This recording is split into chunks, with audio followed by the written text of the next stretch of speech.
Yohanes pasal 3. Percakapan dengan Nikodemus. Adalah seorang Farisi yang bernama Nikodemus, seorang pemimpin agama Yahudi. Ia datang pada waktu malam kepada Yesus dan berkata, "Rabi, kami tahu bahwa engkau datang sebagai guru yang diutus Allah, sebab tidak ada seorang pun yang dapat mengadakan tanda-tanda yang engkau adakan itu, jika Allah tidak menyertainya."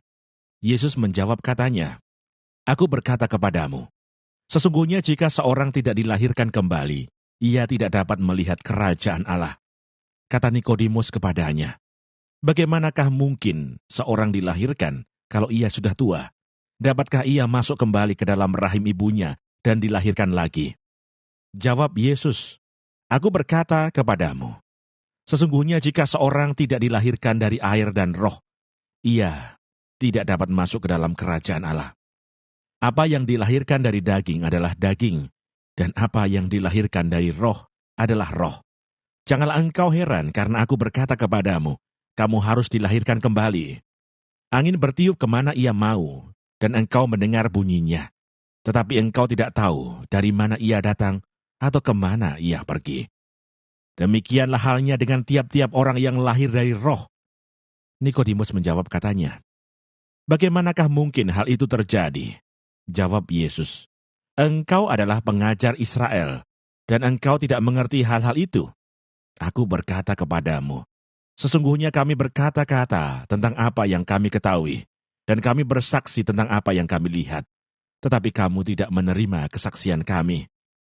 Kamu tidak percaya waktu aku berkata-kata dengan kamu tentang hal-hal duniawi. Bagaimana kamu akan percaya kalau aku berkata-kata dengan kamu tentang hal-hal surgawi? Tidak ada seorang pun yang telah naik ke surga, selain daripada Dia yang telah turun dari surga, yaitu Anak Manusia. Dan sama seperti Musa meninggikan ular di padang gurun, demikian juga Anak Manusia harus ditinggikan, supaya setiap orang yang percaya kepadanya beroleh hidup yang kekal. Karena begitu besar kasih Allah akan dunia ini, sehingga Ia telah mengaruniakan Anaknya yang tunggal, supaya setiap orang yang percaya kepadanya tidak binasa, melainkan beroleh hidup yang kekal. Sebab Allah mengutus Anaknya ke dalam dunia, bukan untuk menghakimi dunia, melainkan untuk menyelamatkannya oleh Dia. Barang siapa percaya kepadanya, ia tidak akan dihukum. Barang siapa tidak percaya, ia telah berada di bawah hukuman, sebab ia tidak percaya dalam nama Anak Tunggal Allah. Dan inilah hukuman itu, terang telah datang ke dalam dunia, tetapi manusia lebih menyukai kegelapan daripada terang, sebab perbuatan-perbuatan mereka jahat. Sebab barang siapa berbuat jahat, membenci terang, dan tidak datang kepada terang itu, supaya perbuatan-perbuatannya yang jahat itu tidak nampak. Tetapi barang siapa melakukan yang benar, ia datang kepada terang, supaya menjadi nyata bahwa perbuatan-perbuatannya dilakukan dalam Allah. Kesaksian Yohanes tentang Yesus. Sesudah itu Yesus pergi dengan murid-muridnya ke tanah Yudea, dan ia diam di sana bersama-sama mereka dan membaptis. Akan tetapi Yohanes pun membaptis juga di Ainon, dekat Salim, sebab di situ banyak air, dan orang-orang datang ke situ untuk dibaptis. Sebab pada waktu itu Yohanes belum dimasukkan ke dalam penjara. Maka timbullah perselisihan di antara murid-murid Yohanes dengan seorang Yahudi tentang penyucian. Lalu mereka datang kepada Yohanes dan berkata kepadanya, "Rabi, orang yang bersama dengan engkau di seberang sungai Yordan, dan yang tentang dia, engkau telah memberi kesaksian. Dia membaptis juga, dan semua orang pergi kepadanya." Jawab Yohanes, "Tidak ada seorang pun yang dapat mengambil sesuatu bagi dirinya, kalau tidak dikaruniakan kepadanya dari surga. Kamu sendiri dapat memberi kesaksian, bahwa aku telah berkata, aku bukan Mesias, tetapi aku diutus untuk mendahuluinya. Yang empunya mempelai perempuan ialah mempelai laki-laki. Tetapi sahabat mempelai laki-laki yang berdiri dekat dia, dan yang mendengarkannya, sangat bersukacita mendengar suara mempelai laki-laki itu. Itulah sukacitaku, dan sekarang sukacitaku itu penuh. Ia harus makin besar, tetapi aku harus makin kecil. Siapa yang datang dari atas adalah di atas semuanya. Siapa yang berasal dari bumi, termasuk pada bumi, dan berkata-kata dalam bahasa bumi. Siapa yang datang dari surga adalah di atas semuanya. Ia memberi kesaksian tentang apa yang dilihatnya dan yang didengarnya, tetapi tak seorang pun yang menerima kesaksiannya itu. Siapa yang menerima kesaksiannya itu, ia mengaku bahwa Allah adalah benar. Sebab siapa yang diutus Allah, dialah yang menyampaikan firman Allah, karena Allah mengaruniakan rohnya dengan tidak terbatas. Bapa mengasihi anak dan telah menyerahkan segala sesuatu kepadanya. Barang siapa percaya kepada anak, ia beroleh hidup yang kekal. Tetapi barang siapa tidak taat kepada anak, ia tidak akan melihat hidup, melainkan murka Allah tetap ada di atasnya. Yohanes pasal 4. Percakapan dengan perempuan Samaria. Ketika Tuhan Yesus mengetahui bahwa orang-orang Farisi telah mendengar bahwa ia memperoleh dan membaptis murid lebih banyak daripada Yohanes, meskipun Yesus sendiri tidak membaptis, melainkan murid-muridnya, ia pun meninggalkan Yudea dan kembali lagi ke Galilea. Ia harus melintasi daerah Samaria. Maka sampailah ia ke sebuah kota di Samaria yang bernama Sikar, dekat tanah yang diberikan Yakub dahulu kepada anaknya, Yusuf. Di situ terdapat sumur Yakub. Yesus sangat letih oleh perjalanan, karena itu ia duduk di pinggir sumur itu. Hari kira-kira pukul 12. Maka datanglah seorang perempuan Samaria hendak menimba air. Kata Yesus kepadanya, "Berilah aku minum." Sebab murid-muridnya telah pergi ke kota membeli makanan. Maka kata perempuan Samaria itu kepadanya, "Masakan engkau seorang Yahudi minta minum kepadaku seorang Samaria? Sebab orang Yahudi tidak bergaul dengan orang Samaria." Jawab Yesus kepadanya, "Jikalau engkau tahu tentang karunia Allah, dan siapakah dia yang berkata kepadamu, 'Berilah aku minum,' niscaya engkau telah meminta kepadanya, dan ia telah memberikan kepadamu air hidup." Kata perempuan itu kepadanya, "Tuhan, engkau tidak punya timba dan sumur ini amat dalam. Dari manakah engkau memperoleh air hidup itu? Adakah engkau lebih besar daripada bapa kami Yakub, yang memberikan sumur ini kepada kami, dan yang telah minum sendiri dari dalamnya, ia serta anak-anaknya dan ternaknya?" Jawab Yesus kepadanya, "Barang siapa minum air ini, ia akan haus lagi. Tetapi barang siapa minum air yang akan kuberikan kepadanya, ia tidak akan haus untuk selama-lamanya. Sebaliknya air yang akan kuberikan kepadanya akan menjadi mata air di dalam dirinya, yang terus-menerus memancar sampai kepada hidup yang kekal." Kata perempuan itu kepadanya, "Tuhan, berikanlah aku air itu, supaya aku tidak haus dan tidak usah datang lagi ke sini untuk menimba air." Kata Yesus kepadanya, "Pergilah, panggillah suamimu dan datang ke sini." Kata perempuan itu, "Aku tidak mempunyai suami."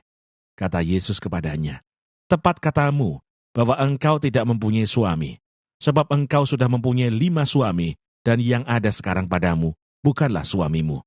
Dalam hal ini engkau berkata benar." Kata perempuan itu kepadanya, "Tuhan, nyata sekarang padaku bahwa engkau seorang nabi. Nenek moyang kami menyembah di atas gunung ini, tetapi kamu katakan bahwa Yerusalemlah tempat orang menyembah." Kata Yesus kepadanya, "Percayalah kepadaku, hai perempuan, saatnya akan tiba bahwa kamu akan menyembah Bapa, bukan di gunung ini, dan bukan juga di Yerusalem. Kamu menyembah apa yang tidak kamu kenal. Kami menyembah apa yang kami kenal, sebab keselamatan datang dari bangsa Yahudi. Tetapi saatnya akan datang dan sudah tiba sekarang, bahwa penyembah-penyembah benar akan menyembah Bapa dalam roh dan kebenaran. Sebab Bapa menghendaki penyembah-penyembah demikian. Allah itu roh, dan barang siapa menyembah Dia, harus menyembahnya dalam roh dan kebenaran." Jawab perempuan itu kepadanya, "Aku tahu bahwa Mesias akan datang, yang disebut juga Kristus. Apabila ia datang, ia akan memberikan segala sesuatu kepada kami." Kata Yesus kepadanya, "Akulah dia yang sedang berkata-kata dengan engkau." Pada waktu itu datanglah murid-muridnya dan mereka heran bahwa ia sedang bercakap-cakap dengan seorang perempuan. Tetapi tidak seorang pun yang berkata, "Apa yang engkau kehendaki?" atau "Apa yang engkau percakapkan dengan dia?" Maka perempuan itu meninggalkan tempayannya di situ, lalu pergi ke kota dan berkata kepada orang-orang yang di situ, "Mari, lihat, di sana ada seorang yang mengatakan kepadaku segala sesuatu yang telah kuperbuat. Mungkinkah dia Kristus itu?" Maka mereka pun pergi keluar kota, lalu datang kepada Yesus. Sementara itu murid-muridnya mengajak dia, katanya, "Rabi, makanlah." Akan tetapi ia berkata kepada mereka, "Padaku ada makanan yang tidak kamu kenal." Maka murid-murid itu berkata seorang kepada yang lain, Adakah orang yang telah membawa sesuatu kepadanya untuk dimakan? Kata Yesus kepada mereka, makananku ialah melakukan kehendak Dia yang mengutus aku dan menyelesaikan pekerjaannya. Bukankah kamu mengatakan, 4 bulan lagi tibalah musim menuai? Tetapi aku berkata kepadamu, lihatlah sekelilingmu dan pandanglah ladang-ladang yang sudah menguning dan matang untuk dituai. Sekarang juga penuai telah menerima upahnya, dan ia mengumpulkan buah untuk hidup yang kekal, sehingga penabur dan penuai sama-sama bersuka cita. Sebab dalam hal ini benarlah peribahasa, yang seorang menabur dan yang lain menuai. Aku mengutus kamu untuk menuai apa yang tidak kamu usahakan. Orang-orang lain berusaha, dan kamu datang memetik hasil usaha mereka. Dan banyak orang Samaria dari kota itu telah menjadi percaya kepadanya, karena perkataan perempuan itu yang bersaksi. Ia mengatakan kepadaku segala sesuatu yang telah kuperbuat. Ketika orang-orang Samaria itu sampai kepada Yesus, mereka meminta kepadanya supaya ia tinggal pada mereka. Dan ia pun tinggal di situ 2 hari lamanya. Dan lebih banyak lagi orang yang menjadi percaya karena perkataannya. Dan mereka berkata kepada perempuan itu, kami percaya, tetapi bukan lagi karena apa yang kau katakan, sebab kami sendiri telah mendengar Dia. Dan kami tahu bahwa Dialah benar-benar juru selamat dunia. Kembali ke Galilea. Dan setelah 2 hari itu Yesus berangkat dari sana ke Galilea, sebab Yesus sendiri telah bersaksi bahwa seorang nabi tidak dihormati di negerinya sendiri. Maka setelah ia tiba di Galilea, orang-orang Galilea pun menyambut Dia, karena mereka telah melihat segala sesuatu yang dikerjakannya di Yerusalem pada pesta itu, sebab mereka sendiri pun turut ke pesta itu. Yesus menyembuhkan anak pegawai istana. Maka Yesus kembali lagi ke Kana di Galilea, di mana ia membuat air menjadi anggur. Dan di Kapernaum ada seorang pegawai istana, anaknya sedang sakit. Ketika ia mendengar bahwa Yesus telah datang dari Yudea ke Galilea, pergilah ia kepadanya lalu meminta supaya ia datang dan menyembuhkan anaknya, sebab anaknya itu hampir mati. Maka kata Yesus kepadanya, jika kamu tidak melihat tanda dan mukjizat, kamu tidak percaya. Pegawai istana itu berkata kepadanya, Tuhan, datanglah sebelum anakku mati. Kata Yesus kepadanya, pergilah, anakmu hidup. Orang itu percaya akan perkataan yang dikatakan Yesus kepadanya, lalu pergi. Ketika ia masih di tengah jalan, hamba-hambanya telah datang kepadanya dengan kabar bahwa anaknya hidup. Ia bertanya kepada mereka, pukul berapa anak itu mulai sembuh? Jawab mereka, kemarin siang pukul 1 demamnya hilang. Maka teringatlah ayat itu, bahwa pada saat itulah Yesus berkata kepadanya, anakmu hidup. Lalu ia pun percaya, ia dan seluruh keluarganya. Dan itulah tanda kedua yang dibuat Yesus ketika ia pulang dari Yudea ke Galilea. Yohanes pasal 5. Penyembuhan pada hari Sabat di kolam Betesda. Sesudah itu ada hari raya orang Yahudi dan Yesus berangkat ke Yerusalem. Di Yerusalem, dekat pintu gerbang domba, ada sebuah kolam yang dalam bahasa Ibrani disebut Betesda. Ada 5 serambinya, dan di serambi-serambi itu berbaring sejumlah besar orang sakit, orang-orang buta, orang-orang timpang, dan orang-orang lumpuh, yang menantikan goncangan air kolam itu.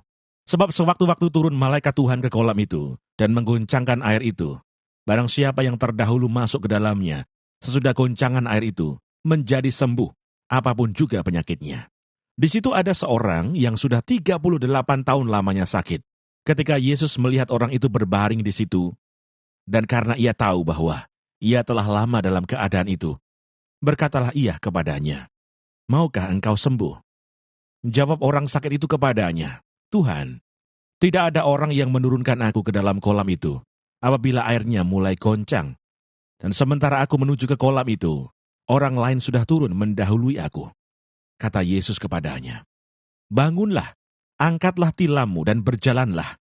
Dan pada saat itu juga, sembuhlah orang itu. Lalu ia mengangkat tilamnya dan berjalan.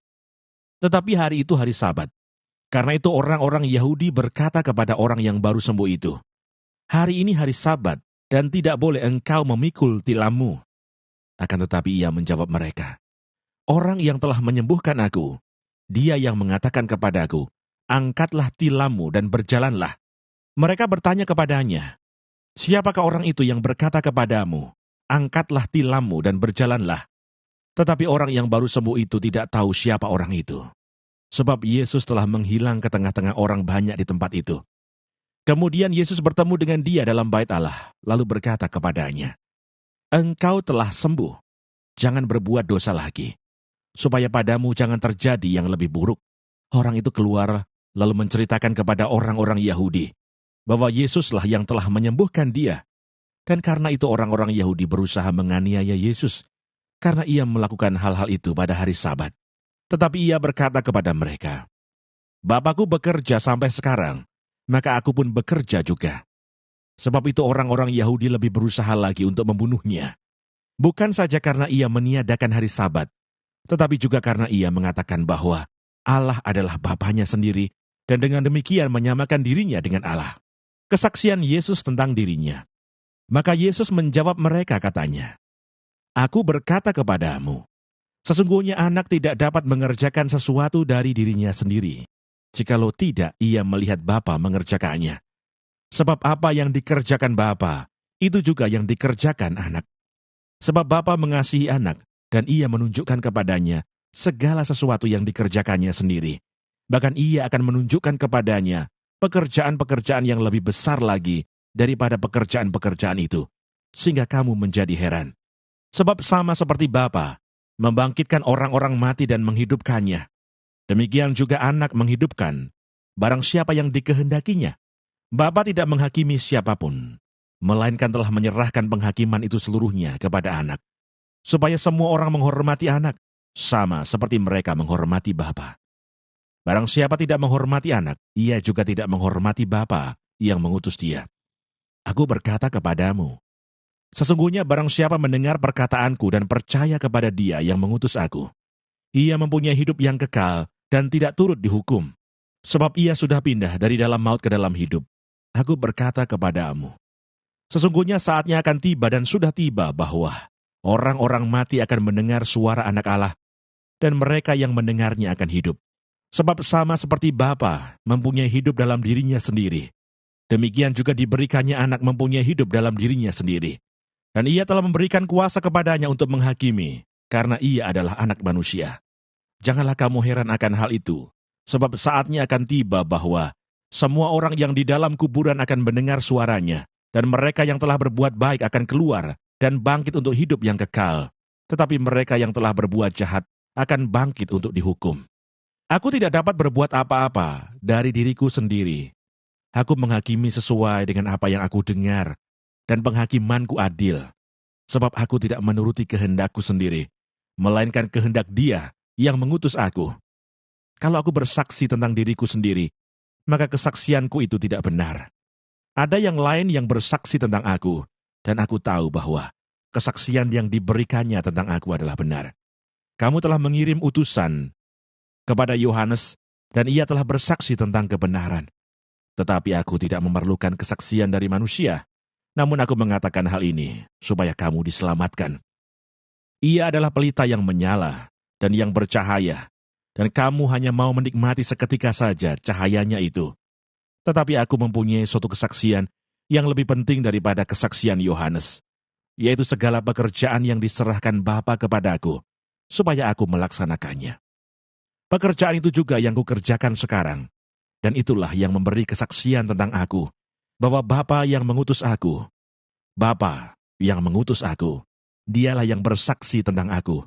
Kamu tidak pernah mendengar suaranya, rupanya pun tidak pernah kamu lihat, dan firman-Nya tidak menetap di dalam dirimu, sebab kamu tidak percaya kepada Dia yang diutusnya.